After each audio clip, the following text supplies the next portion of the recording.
The wait is finally over. Say hello to the Pioneer DMH-WT8600NEX, their new flagship 10.1-inch HD capacitive touchscreen floating display single-DIN stereo. This unit is absolutely packed with every feature you could think of. It has wireless Apple CarPlay and wireless Android Auto, a massive 10.1-inch display with unique mounting adjustments, built-in Wi-Fi and hotspot capabilities to use the internet, Amazon Alexa, HD radio, plus a 720p HD screen. We finally got one, 720p HD screen for $1,200, but still, we got one. Either way, the display looks phenomenal. We will be testing the audio performance, so stay tuned in a few minutes for that. And find out at the end of the video what my biggest cons are to this head unit and judge for yourself whether or not the stereo is worth the steep price tag. Inside the box is a wiring harness,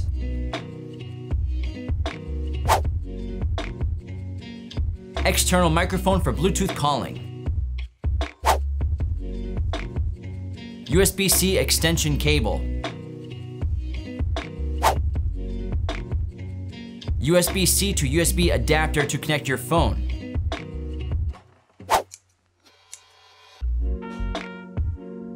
RCA harness, which features 4-volt RCA preamp outputs for front, rear, and subwoofer, video output, backup camera input, second camera input, and 3.5mm auxiliary inputs. GPS antenna, which must be plugged in for wireless Apple CarPlay and wireless Android Auto. Screen mounting bracket. Mounting hardware. And wireless remote control. Warranty card. Caution guides. Quick start guide. Installation manual. Single-DIN stereo chassis.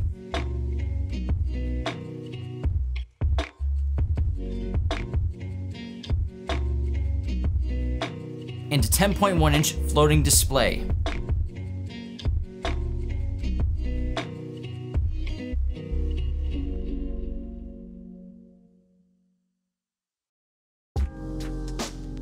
The rear connections include GPS antenna, steering wheel control, external microphone for Bluetooth calling, iDataLink Maestro USB-C, wiring harness for power ground and speaker, micro HDMI inputs, input-output harness, plus pigtails for Sirius XM and radio antenna.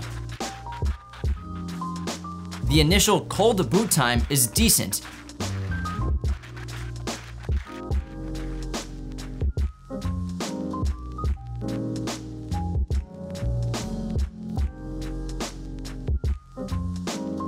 And the warm boot time is a little faster. By warm boot, I mean that the stereo has already been wired up and turned on before. Then this warm boot simulates what the rest of your boots will look like.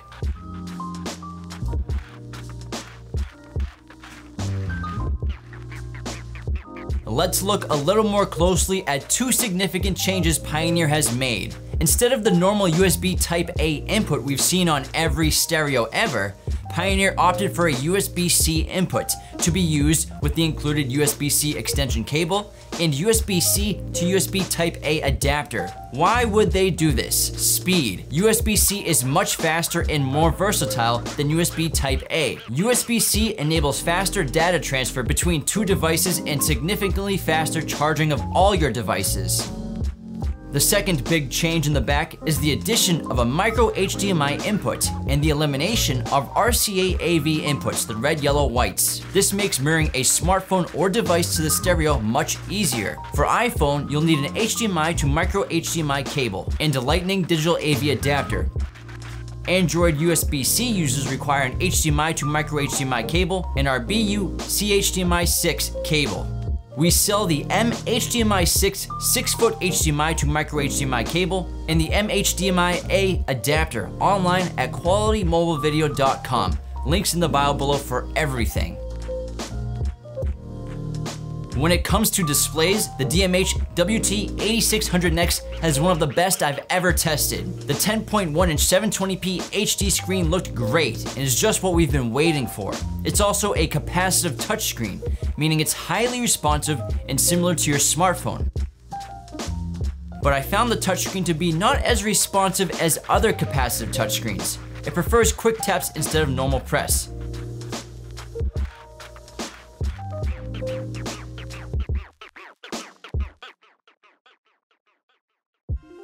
So how do you install this head unit? Like a normal single DIN? Yes, all you need is a vehicle-specific single DIN dash kit for your vehicle, and installation is pretty straightforward. Also, mounting the actual display to the chassis requires some work with a screwdriver. It's quite obvious that Pioneer drew off the Sony XAV-AX8000 for inspiration on this head unit, because the display and mounting customization settings are incredibly similar. Like the Sony, the DMH-WT8600NEX has a unique mounting system that allows for the adjustment of multiple tilt angles, depth, and height positions.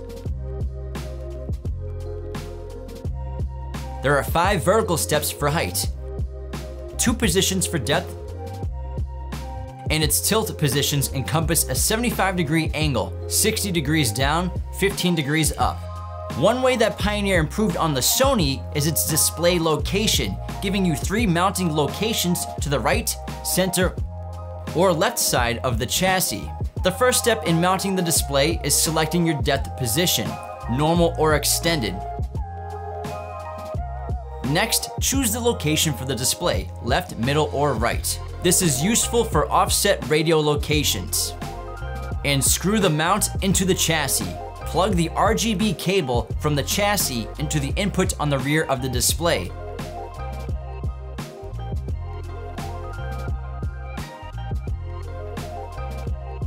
Next, screw the display onto the mount at your desired vertical position. There are some grooves to keep the wire tucked in on the back of the display. For more unique installations, there's an optional 5-foot CD RGB 150E extension cable, meaning you could literally put the display anywhere in your vehicle. Then slide the rear cover over the mount to hide the wires. The tilting is possible from 2 very tight and sturdy bolts. I still give Sony the edge with their mount. It still seems more stable than the Pioneer, but the non-center mounting of the Pioneer is a nice feature for some vehicles. Again, the DMH-WT8600NEX is completely packed with features, so get comfortable while we go over everything. We're just getting started. The first thing you'll notice is the new software compared to previous NEX models. It kind of reminds me of an Android head unit operating system, and that's sort of what Pioneer's going for. There are new commands like swiping up and down for different pages like suggested radio stations and notifications. You can move sources around, which we'll get into in a little bit. It's a fresh take on Pioneer's typical OS. Next up, wireless Apple CarPlay and wireless Android Auto. Both are 2 of the most highly demanded features in car stereos today. These apps integrate several of your smartphone's first-party and third-party audio apps and navigation apps to the stereo apps. Video apps do not transfer, so you can't get YouTube or Netflix to work on these programs. Apple CarPlay and Android Auto will also work with a direct USB connection, the benefit of which it delivers a charge to your mobile device while plugged in. The HD display on this stereo makes these apps look even better.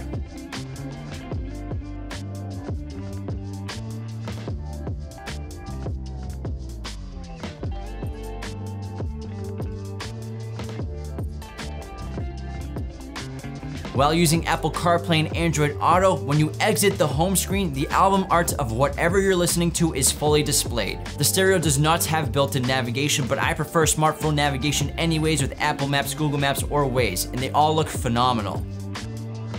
The edge here goes to Android Auto since it features pinch to zoom touch commands in their Google Maps.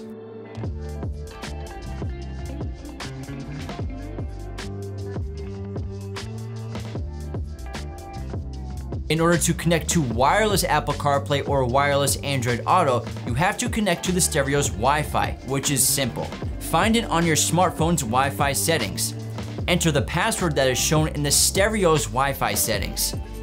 and you're good to go. When connecting Wi-Fi, make sure you scroll through all of the privacy agreements or else it will limit what you can do and you'll have to reset the factory settings. I know from experience.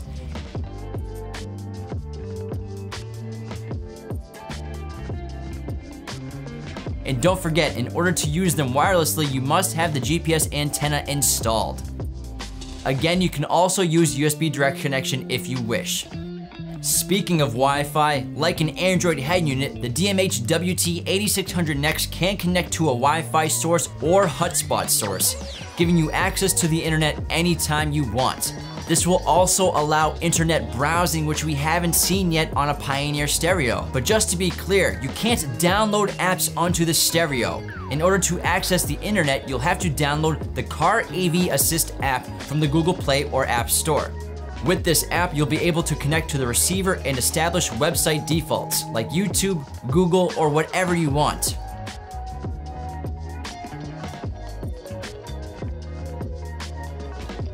Browsing the internet is easy, but a little time consuming with using the massive keyboard.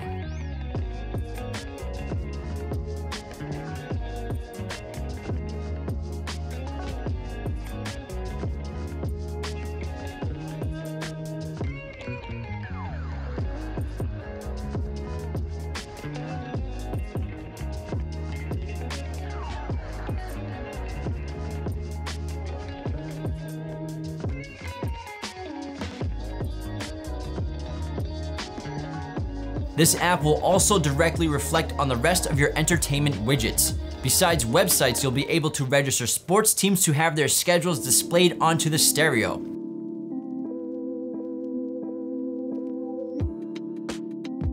Location for weather. Referencing back to when I mentioned moving sources around, the OS offers complete customization of your home screen. Move sources and apps around, adjust the sizes of them, move the bottom source panel to the top. Whatever you want, you have tons of options.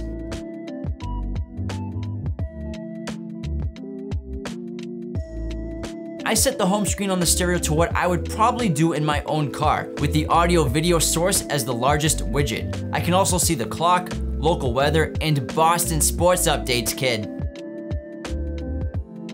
Next up, we got Amazon Alexa, which you get for free on this stereo. You don't already need an Alexa account, just an Amazon account. When you select the Amazon Alexa button, it gives you a prompt with a URL and code. Follow both up on your smartphone, and you'll be all set. Alexa is great for playing music, finding out news, local weather, and she answers pretty much anything you want.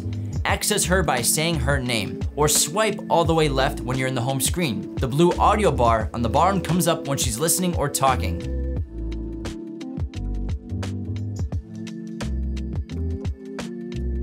In the vein of an Android stereo, Pioneer has new swipe source options. Swiping left brings you to your sources menu.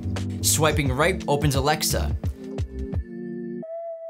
Swiping down brings up suggested radio stations in the area.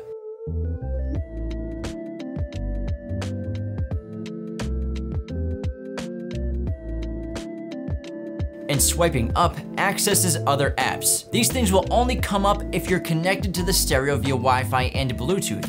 Otherwise, they'll be blank screens. Let's not forget that this is a stereo, so what audio features does it have? For music and audio playback, the HD Radio Tuner broadcasts your favorite stations in CD quality audio with artist tags.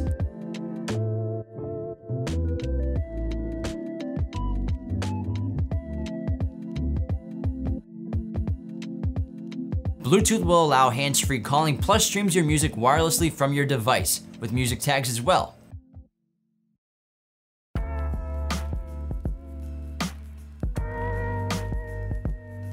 The USB port connection provides album artwork, which is displayed on the home screen or in the iPod source. Use the rear auxiliary input for high-quality audio from external sources. With a USB thumb drive, the radio is compatible with MP3, WMA, AAC, WAV, DSD, and FLAC audio files.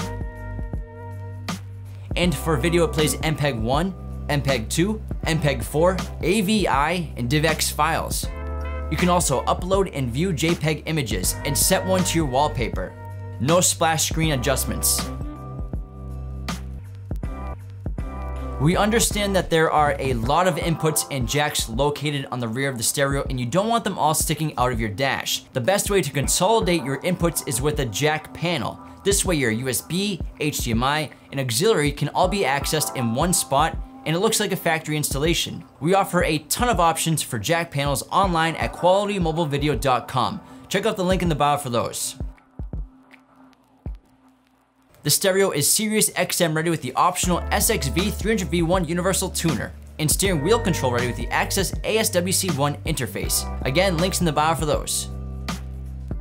Connecting with the iDataLink Maestro RR integrates your vehicle with factory audio systems and adds OBD2 support, with vehicle information allowing you to check out gauges, tire pressure, adjust climate control, and parking assist. Link in the bio for that. The DMH-WT8600NEX features 2 camera inputs. The backup camera is straightforward, and the second camera can be activated at any time and has many potential uses, including front camera, monitoring a tow vehicle, providing a side view for better lane visibility, or as an alternate rear view if the vehicle's backup camera view isn't available, as well as backup camera settings. Adjust the display settings of the screen.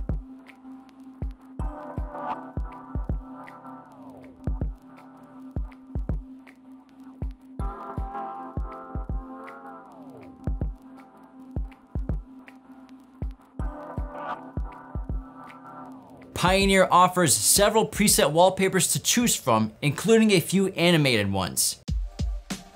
Plus, you can upload your own JPEG images. Change the overall color theme of the stereo.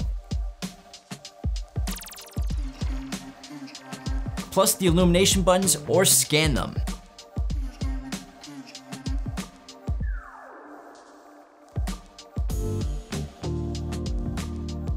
Its audio settings put you in full control of the sound.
Alright, let's test this thing out. The first test we ran was 2 channels driven at 4 ohms, 14.4 volts, 1 kilohertz, EQ flat. Our audio precision will generate our signal and to measure distortion. At volume 33, our HP8903B audio analyzer picked up 21.6 watts RMS, 1.05% distortion, and to 9.183 volts of output. We can swap between channels.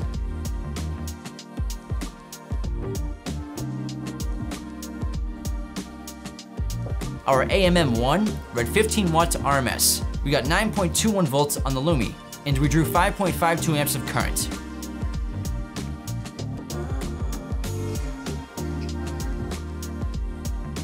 Down to 40 hertz at volume 33, our HP picked up 21.07 watts RMS, 1.1% distortion, and to 9.09 volts of output. Channel swap.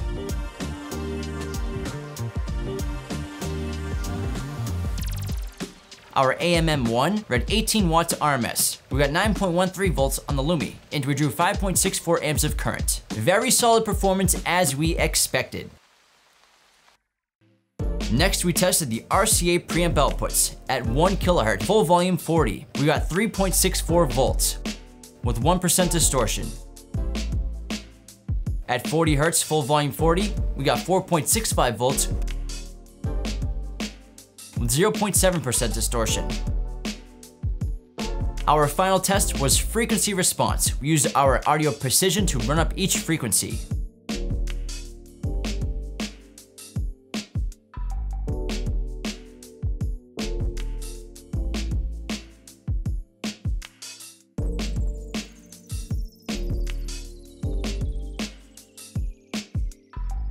Before we finish up, let's go over some quick cons. This stereo is trying real hard to be an Android head unit, and it does a pretty decent job competing with Android-based head units, plus offers excellent sound quality.